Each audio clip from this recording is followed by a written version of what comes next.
আমাদের কাঁথি শহরে শুরু হয়ে গেল 28তম তাঁত বস্ত্র প্রদর্শনী ও মেলা 2026। হ্যাঁ ফ্রেন্ডস, এই মেলাটা বসছে কাঁথি অরবিন্দ স্টেডিয়ামে। আর এই মেলাটা কতদিন চলবে এবং এই মেলার মধ্যে কী কী শাড়ির কালেকশান এবং অন্যান্য কালেকশান আছে সবটাই তুলে ধরছি। তবে হ্যাঁ, এই ভিডিওটা আমি প্রথম থেকে শেষ অবধি যাচ্ছি, পুরোটাই হয়তো ভিডিওটা লং হতে পারে। তোমাদের আগে বলে দিই, আমি স্টল নাম্বার দেখাবো, দেন শাড়ির কালেকশান বা জামার কালেকশান যা যা আছে, মানে এই নম্বর স্টলে এই কালেকশান আছে। আমি এইভাবে জাস্ট তুলে ধরছি, দেখতেই পাচ্ছ। হয়তো ভিডিওটা একটু লং হবে, তবে হ্যাঁ আমি পুরোটাই কভার করেছি, পুরোটাই তুলে ধরছি, প্রত্যেকটা দোকান পুঙ্খানুপুঙ্খভাবে কিন্তু আমি তুলে ধরছি। তো চলো দেখতে থাকো এবং সঙ্গে থেকো।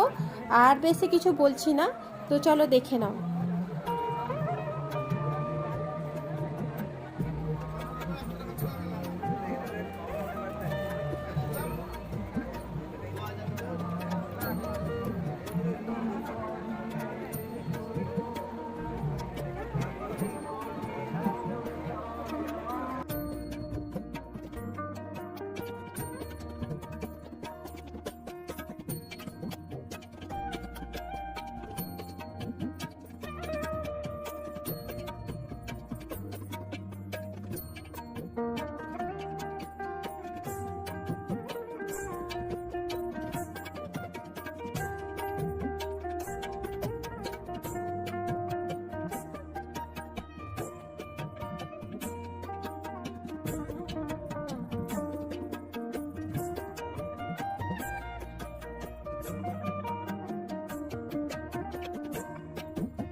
এই মেলাটা শুরু হয়েছে 25শে ফেব্রুয়ারি এবং শেষ হবে 8ই মার্চ, এবং সকাল 11টা থেকে রাত্রি 9:30 পর্যন্ত এই তাঁত বস্ত্র মেলা খোলা থাকবে। তোমরা যে কোনো টাইমে গিয়ে শাড়ি কিনতে পারো, ভিজিট করতে পারো।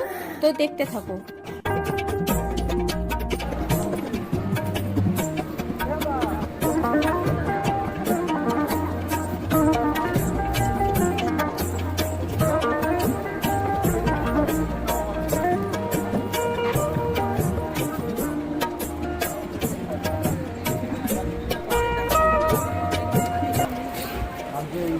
ফাইনালি তাঁত মেলায় চলে এসেছি।